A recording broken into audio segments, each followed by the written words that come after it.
Well, no one really talks about quitting, right? Everyone's like, you don't quit, like keep going, you got this, right? Well, there are times where there are things that you need to quit.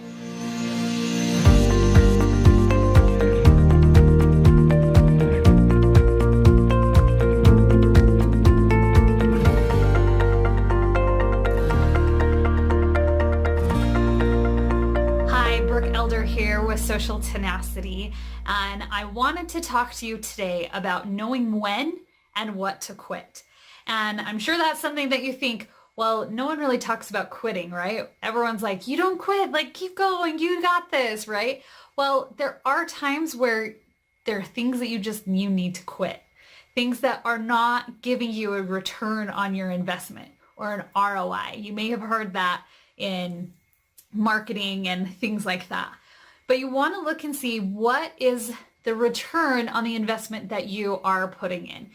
Are you getting a return on the time that you're putting in? Especially when you very first start your business, you're putting in a lot of time. So it may not cost you a lot of money to get started, but it does take you a lot of time. I remember back when I first got started growing my network marketing business, I did a ton of fairs and shows. All summer long, it was like every weekend I was spending 3 or 4 days in the hot sun, working my booth, getting people to buy my stuff and sign up for my team. And it worked well, but then I looked at the return on my time, and there were some shows that were awesome and I loved them and I continued doing them over and over because I got the return on my time. But there were some where I didn't get a return on my time. And this is one area, especially when it comes to doing shows, that you got to look at how much you're actually making. Because I remember talking to some friends who they would say that they paid $100 to get in to the show and then they made $300. So they were up $200. But they're not also counting the cost of all of the products that they sold.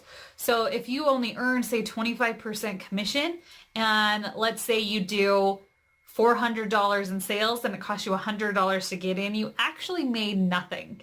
So if you spent 10, 20 hours doing that and you got paid zero, then that's not a good investment of your time.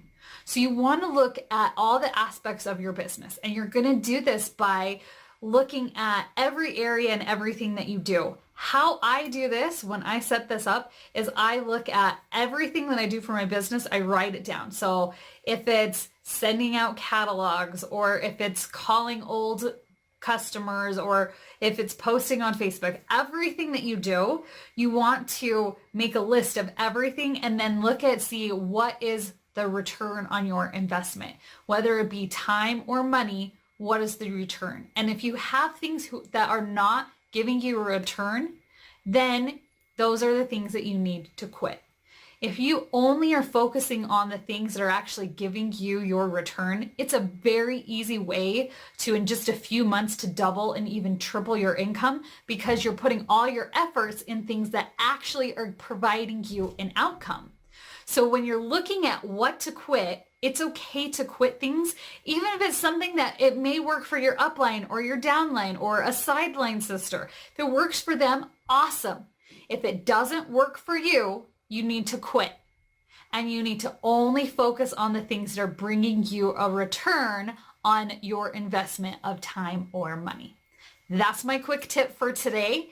And if you want more tips like this, please join our group, and there will be a link below. You can go to www.prosperousdirectsales.com and you can join our Facebook group where you get even more tips just like this one.